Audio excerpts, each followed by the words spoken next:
We continue our coverage of President Biden's first 100 days by continuing to focus on the subject of immigration. Now, before the break, I spoke with the ACLU attorney who led the lawsuit against the Trump administration over its family separations policy.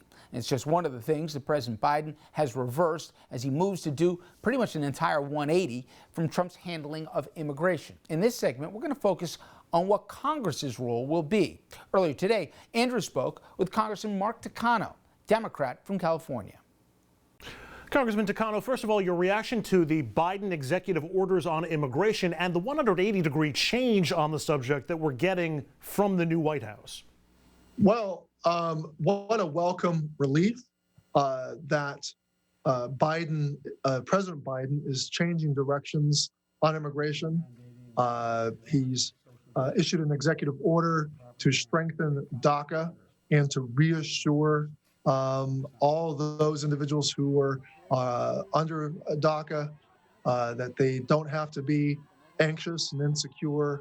And, you know, President Biden has announced that he fully, wants to see immigration reform. He knows that our system is broken, that we need to find a pathway to citizenship for 11 million people who are currently undocumented in the country, that we need to take care of our folks that are under temporary protective status, our dreamers, and agricultural workers that need special protections. And so, but most of all, President Biden, wants to make sure we keep families together and reverse the deplorable Trump policy of deporting and separating families.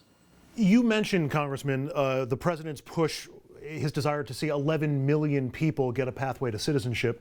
But 2 years ago, the House passed the Dream and Promise Act that would have created a pathway for 2.5 million people. That never got a vote in the Senate. How do you pass a larger plan, which still needs 60 votes in the Senate, when you couldn't pass a smaller plan 2 years ago? Well, taking care of dreamers and protecting dreamers is extremely popular with the American public. And, the polling is off the charts. I think having a Democratic president and a Democratic House, notwithstanding the cloture rule that we have to take care of, I think they cannot continue to block. We have as far as I can tell, Majority Leader Schumer has not exactly said that some other cloture reform may not be used. So I'm hopeful that Republicans will work with the Senate majority in terms of popular measures like DACA. Congressman, do you think a deal on DACA, a law out of Congress, can actually be passed in weeks or even in months? Well, we'll see. I mean, as I said, it's highly popular. There's a consensus. There's even many Republicans who believe that that young people who came to the country by no fault of their own, that they deserve an opportunity to work, live, and be Americans, because they essentially are Americans. Once they, there's no question about it. For Senate Republicans to block a popular measure like DACA, and I think it goes along with whether or not they decide they're going to be obstructionists and block other pieces of legislation that the American people want and need. I think to insist on minority rule, which is what cloture is in the Senate, that is something that will not work in this Congress and at this particular time. We just spoke with the lead lawyer for the ACLU, who's working on the separated families. He wants an investigation because they can't even get straight answers from Trump Homeland Security on how many kids were separated.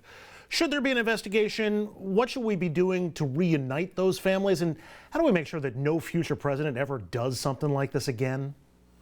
Well, Congress has to review all of the excesses of the Trump administration, and especially with regards to the separation of families, which was an egregious abuse of power. It was cruel to try to separate families, to provide an example as a disincentive for other asylum seekers who were trying to seek asylum in our country, to prevent them from coming to the United States. That was a terrible stain on America and what values America represents to the rest of the world. And so we're going to have to take a look statutorily at what needs to change, because presidents currently have a wide discretion when it comes to immigration policy. And that's one of the things that's been a question for me for the last 4 years, Congressman. Immigration policies and numbers, I thought, were supposed to be governed by law and set by Congress. And yet we just lived through 4 years where the president unilaterally set our immigration policies. This isn't how it's supposed to work, is it? And if it is, how does Congress get control over the process again?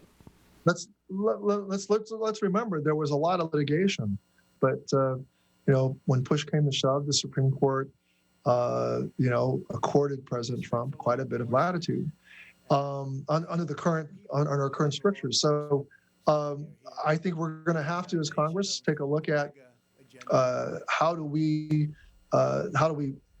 put into statute more clear guidelines and more clear guardrails on how immigration law is applied and is enforced, and what that immigration law is.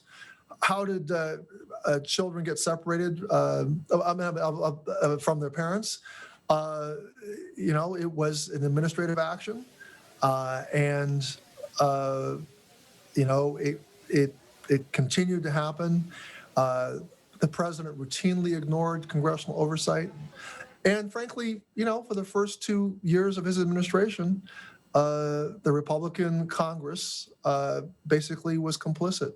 So, and I'll remind you about another thing. I mean, it's like the whole idea that asylum seekers were forced to, stay outside the country. These were all, very, very unprecedented sorts of actions that were undertaken by this administration. And you had a complicit Congress that were controlled by the public for the first year, and they ran out the clock through the litigation that then ensued that allowed them to continue their policies. Congressman Mark Takano is a Democrat representing California's 41st District. That's Riverside and surrounding areas. Congressman, thanks very much. Welcome. Thank you. And up next, never forget, on this, the anniversary of the liberation of Auschwitz, we're going to show you what survivors are saying as they're concerned we have not learned the lessons from the past.